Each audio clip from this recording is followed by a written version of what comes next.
Woman tells her husband to stop taking care of his paralyzed sister for the most shocking reason. A man took care of his sister all her life until his wife got mad about it. That's when she finally discovered the surprising reason why her husband did this and learned an important lesson. Paris, I promise I'll be there for you no matter what, Kurt told his younger sister when they were 9 and 7, respectively. It was the night their father left their family forever, but not before yelling something unforgivable. No one will put up with her. He screamed angrily, which made Paris bawl her eyes out. Luckily, her mother, Sonia, and her brother were there to comfort her. Kurt pledged to be by her side no matter what happened, and he fulfilled that promise until decades later when something threatened to break their bond. When Paris was in her early 60s, her husband, Shane, whom Kurt had trusted to care for her all these years, died. Additionally, her son left their house at 18 to travel the world. He never called or checked in. Before we continue, please take some time to subscribe to Dailydose, like and share this video with your friends. It might brighten their day and inspire them to do good. Also keep watching because an important lesson awaits at the end of the video. Kurt had to step in again to be her caregiver, and it only got worse when she turned 67 as her muscles gave out, and she was wheelchair-borne for good. But Kurt didn't mind. He made a promise to his sister years ago, and he loved her dearly. However, he didn't realize that someone important in his life would have a problem with this situation. I don't want you to go there anymore. We're supposed to be enjoying our golden years together. We had plans to travel the country in an RV. When are we going to do that? Kurt's wife, Emily, complained one night after he had spent all day at his sister's house. Emily, Paris is my sister. I have to be there for her. This is no time to think about traveling. She's all alone and can't move well anymore. It's terrible. Kurt shook his head sadly. I feel bad for her, but we could just hire someone to care for her.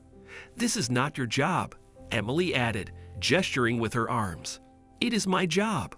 I promised I would never abandon her, Kurt continued, frowning at her. That was years ago, and things change over time. You never expected her to become paralyzed, and I mean you also have other priorities.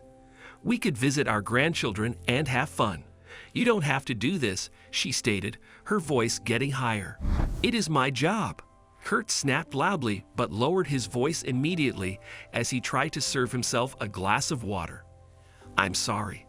I didn't mean to yell at you, but it is my job, and that's final, Emily. No, it's not final. I get a say in this too. It's not fair. My own husband spent all day with his sister when we had many plans for our lives during our retirement. I want a reason why this is happening. We can place her in a private home or something where she won't be alone, and she won't be our burden. Emily shouted back angrily. Burden, burden. Emily, for God's sake. Kurt bellowed, throwing the glass on the floor and flinching as the pieces shattered and flew around their kitchen. Why are you responsible for her? It doesn't make any sense. You've given her money and time, and sometimes ignored our other issues all these years, even when Shane was alive. I know your father abandoned the family, but that's not your fault, and it's not your problem or mine for that matter. She's sick. She's been sick all her life. That's why Dad left. He couldn't deal with a sick kid.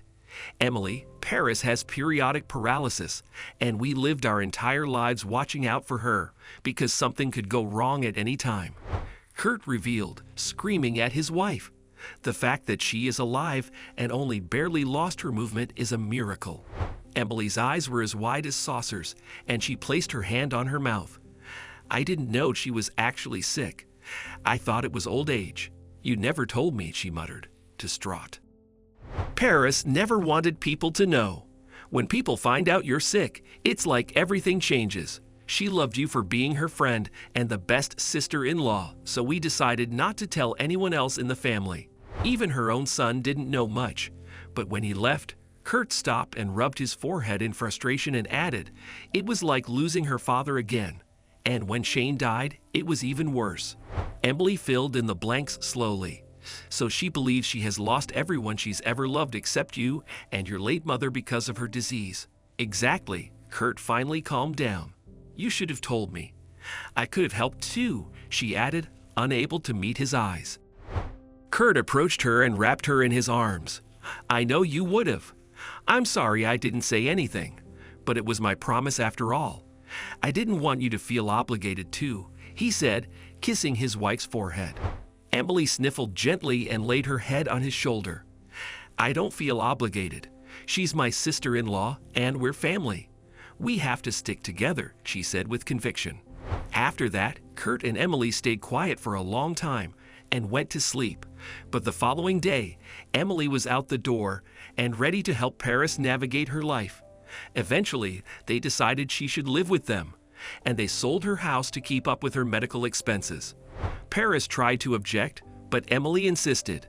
The women gabbed like schoolgirls in the mornings every day, but they both tried to make Paris' life seem as normal as possible.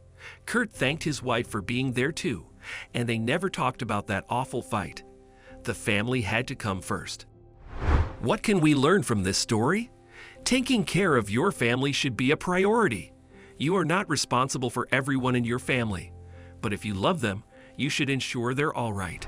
Try not to demand things from your spouse when you don't know all the details.